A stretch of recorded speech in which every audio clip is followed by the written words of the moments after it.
In today's session at Medical Sciences, we want to discuss about what we call parasympatholytics, or what we call cholinergic antagonist or blockers. In the previous video, we saw how cholinergic agonists, or what we call parasympathomimetics, act. Then in this session, we want to look at antagonist of cholinergic, or those ones when they bind on the receptors, they prevent the action of acetylcholine and cholinergic agonist from exerting their effect. So we are going to see, in case there is overproduction of dumbbells, remember the mnemonic under parasympathetic is dumbbells, whereby we always have diarrhea, or there is diarrhea or defecation, excessive urination, meiosis, that is contraction of the pupae of the eye, narrowing the pupae. Then there is bronchoconstriction, then emesis, that is vomiting due to increased GIT motility. These ones is due to increased GIT motility, whereas there is lacrimation and salivation. So after seeing this, whenever someone has these side effects of cholinergic agonist, or maybe there is overreaction of the parasympathetic system, now we give them these cholinergic blockers to inhibit or to suppress their action, so that we can stop diarrhea, can stop, that is increased GIT motility, we can stop urination. We are going to see drugs which we can apply in case someone has nocturnal urination. You can see those ones which can do bronchodilation in case of bronchoconstriction due to much action of acetylcholine. So as we begin, we are going to begin with muscarinic blockers. And the muscarinic blockers, remember the receptors, we have M1 which is found in the CNS. Then we find M2, and we say the M1 is G2. Whereas M2 and M4, because they are even numbers for them, they are inhibitory, whereby we find M2 in the cardiac, and it is always responsible for decreasing heart rate. Then M3 is found in smooth muscles, that is the GIT, the bladder, the eye, and the bronchus. Whereas M4 is also found, and M5 in the central nervous system. So it is always important to know the location of these different muscarinic receptors, whereby the reactions under parasympathetic, to remind you, they are for rest and digest, or what we call assimilation. So we're going to see atropine. What does it do? Atropine, this one is one of the muscarinic blockers or cholinergic antagonist, whereby its role it is a tertiary amine, meaning it is lipid soluble, but it has less entry to the CNS compared to scopolamine. Scopolamine is a tertiary amine also, but for it is able to cross the CNS. So it crosses the CNS more than the atropine. And atropine is being applied in treatment of meiosis, or we can call it is mydriatic. It goes and binds to the M3 receptors within the ciliary muscles, and causes contraction of the ciliary muscles. And when the ciliary muscles dilate, not contraction but dilation, leading to mydriasis. So this one is used in treatment of meiosis, to cause mydriasis, that is widening of the pupae. And after widening it, it can also produce what we call psychoplegia. It is psychoplegic. It produces psychoplegia, and psychoplegia, that is widening of the lens due to the dilatation of the ciliary muscles, leading to loss of accommodation. That is what we call psychoplegia. So meiosis does that, and atropine, that is atropine. And atropine acts for like 4 hours, but when applied topically on the near the eye, it can take even more than a day to act. Then we can also use it in treatment of nocturnal urination. If you have maybe babies who are bedwetting or who wet the bed, or they like urinating on the bed, we can always give them atropine to stop this nocturnal urination. And another thing, atropine is an anti-spasmodic agent, especially in the gastrointestinal tract. So we're going to see whenever we give atropine, it reduces the spasms, or it reduces GIT motility. So this one reduces GIT motility and secretions, except hydrochloric acid. This one does not stop production of hydrochloric acid, so we cannot use it in peptic ulcer disease. But others, it decreases GIT motility by preventing diarrhea, preventing emesis, but it does not inhibit hydrochloric acid secretion, so we cannot apply it in people with peptic ulcer disease. Another application of atropine, sometimes it is also used as an adjuvant or an adjunct in anesthesia drugs. So sometimes the anesthesia, people also can combine it in the anesthetic drugs because it also has an analgesic effect by inhibiting the motility and the secretions, so that when during surgery there is not much secretions produced. That is what we can talk about there. Then lastly, we are going to see atropine also being applied as an antidote. It acts as an antidote, especially in ecothiophyte. This one is organophosphate poison. In ecothiophyte toxicity. So we apply it as an antidote in that. So this is the major 5 indications of atropine as an anticholinergic blocker, or what we call. So these are the ones we can apply for atropine. Maybe another thing we can add before we leave is that this one can also be used in treatment of bradycardia. Can use it in treatment of bradycardia. As we have seen, M2 receptors inhibits heart rate. So when we give atropine in high dose, it can produce, or it can cause increase in heart rate. It can cause increase in heart rate.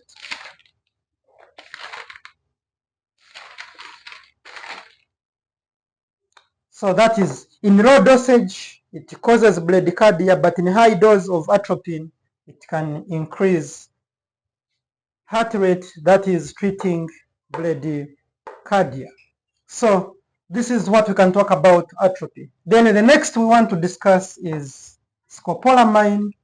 And this scopolamine is also a tertiary amine, and we have seen for it has ability to cross the CNS, and it is being indicated in treatment of motion sickness. Treatment of motion sickness, it is being applied. Those ones, whenever you are on journey, when you are on the journey, and every time you enter into the car, you feel like vomiting, you feel unstable, we can give you scopolamine, but it is better when given as a prophylaxis. That is before beginning the journey. So when you give it as a prophylaxis, whenever you want to travel and you first take it, it can always help you so much. And we can also use it post-operative.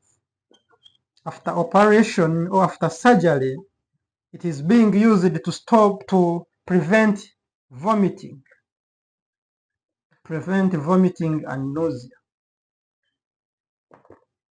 So it can be used post-operative whenever after surgery someone feels vomiting or is having nausea. We can always apply scopolamine to prevent that vomiting or nausea. And another peculiar thing on this scopolamine is that when given in low dose, it acts as a sedative agent, it causes sedation, but when given in high dose, it causes excitement. So it brings excitement in high dosage and sedation in low dose. So this is what we can discuss about scopolamine, which is a tertiary amine and can easily cross CNS. That's why we can see it can either cause sedation at low dose or excitement at high dose. Then part C of the muscarinic blockers we can discuss in this session is ipratropium and tiotropium. These ones are being used, these days they are being used in combination with salbutamol, which is a beta agonist in treatment, and we are using it in treatment of asthma, in asthmatic patients or people with chronic pulmonary obstruction, chronic pulmonary obstruction or obstructive pulmonary disease. Any condition that causes obstructive pulmonary disease, we can apply these drugs, that is ipratropium and tiotropium, being targeting the M3 receptors within the bronchus, and for them, whenever they bind, they causes a bronchodilation so that the airway is open to enable breathing. So that's why we are being applied, because we saw the action might be bronchoconstriction like in asthma patients. So when given ipratropium, it causes dilatation, bronchodilatation, hence opening the airway. And we have said sometimes they are given in combination with salbutamol, salmeterol. These ones are beta agonists, especially beta 2 agonists, because we find in the bronchus beta 2 receptors. Then another drug we can talk about under anticholinergics is tropicamide and cyclopentorate. And these ones these days are being preferred compared to atropine because they are also mydriatic. They are mydriatic, meaning they are being used in treatment of meiosis, whereby they also target M3 receptors, causing the irritation of the suspensory ligaments or suspensory tissues, causing mydriasis. And these ones have been replaced by atropine. These ones have replaced atropine because for them, they produce less cyclopregia. There is less cyclopregia produced by tropicamide, whereby we say the cyclopregia is due to the dilatation of the ciliary muscles, leading to loss of accommodation or what can lead to blood vision. So tropicamide and atropine, they are doing the same role of mydriasis by treating meiosis in case of contraction of the ciliary muscles of the eye. Then pilenzapine, which is another antimuscarinic blocker, pilenzapine, for it is being used in treatment of PUD, treatment of peptic ulcer disease, peptic ulcers, because it has ability to inhibit, it inhibits hydrochloric secretion. We said atropine does other work but except hydrochloric acid. That's why we don't use it in peptic ulcer disease. But pilenzapine it has ability to inhibit production of hydrochloric acid from parietal cells. hence can be used in treatment of peptic ulcer disease, what we call PUD.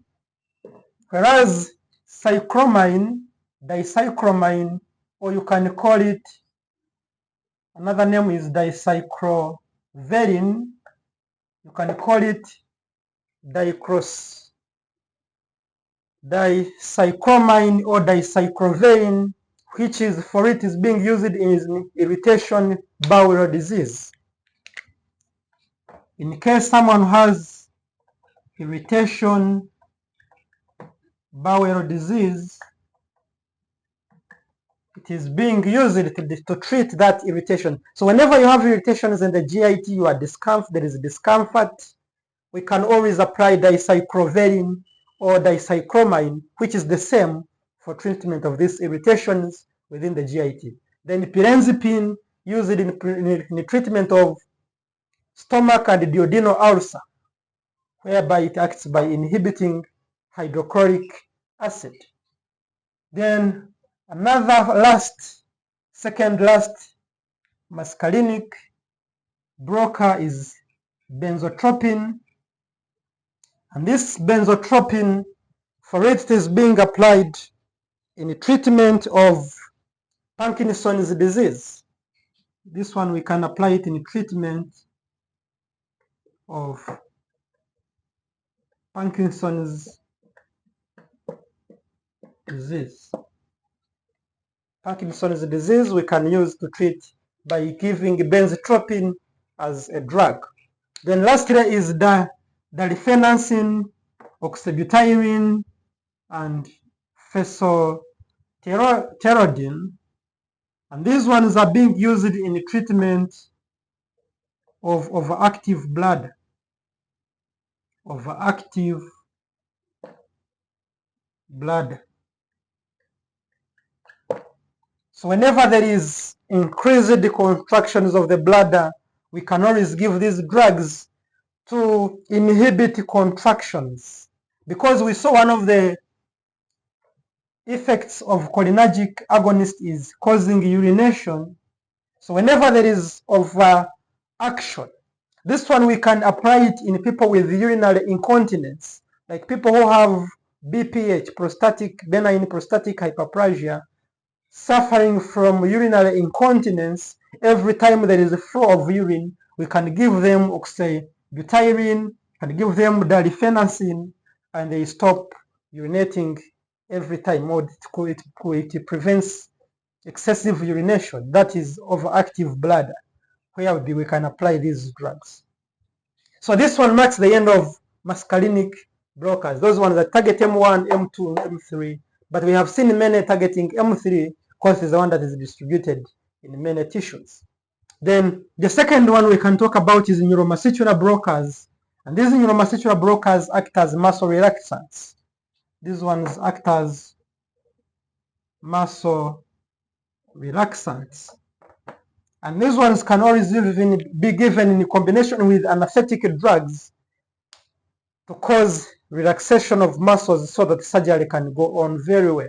And examples of neuromuscular blockers, whereby these ones block nicotinic muscular receptors at the neuromuscular junction. These ones target at the neuromuscular junction, and they block the excitation or depolarization of the neuromuscular junction by blocking nicotinic muscular receptors. And we shall find the majority of them are non-depolarizing except succinylcholine, whereby succinylcholine for it is depolarizing. It is a depolarizing muscle relaxant, whereas the remaining ones are non-depolarizing. So in objectives, if they ask you that which of the following muscle blockers or muscle relaxants are depolarizing, that is only succinylcholine, whereas others are non-depolarizing. And they are being used in muscle relaxations. Whenever someone is overactive or we want to make someone sleep, we can always give these neuromuscular blockers, but we should give them carefully not to cause paralysis, because the end result, they can cause paralysis. And lastly is nicotinic blockers. These ones, we have seen these ones block nicotinic muscarinic, but these ones block nicotinic neuronal receptors at the ganglia. These ones, for them, they target at the ganglion. And for them, an example of nicotinic blockers, nicotinic neuronal blockers, is nicotine, which is majorly found in cigarettes.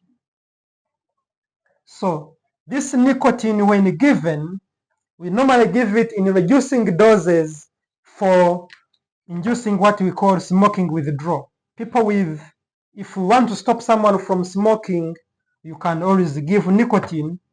So it is being used in the treatment of smoking, to enable people who are smoke to withdraw from cigarette smoking. So what doctors do, they normally give it in reducing doses, because when you give nicotine, it produces that pressure which someone feels when you have smoked a cigarette.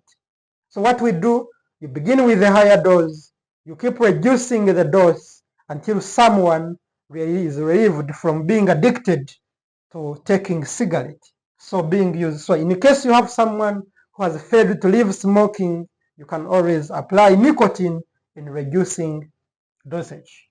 This is what we can discuss under anticholinergic, or what we call cholinergic blockers, or what we call parasympatholytics, whereby we have seen those which can block muscarinic receptors, those which can block neuromuscular receptors, and those which can block nicotinic receptors at the ganglia. Hope you have benefited a lot, whereby you have seen a different application of atropine, especially in the treatment of meiosis, but we have seen its side effect can produce psychoplegia. And this atropine is also being applied before surgery. In case you want to do surgery of the eye, you can always apply atropine to cause dilatation, so that you can correct very well the eye cataract. Then treatment of nocturnal urination, then decreasing GIT motility, being used as an adjunct in anesthesia, and also antidote in ecothiophed poisoning. We have seen scopolamine majorly being used in motion sickness and preventing nausea during post-surgery. Then ipratropium in asthmatic patients.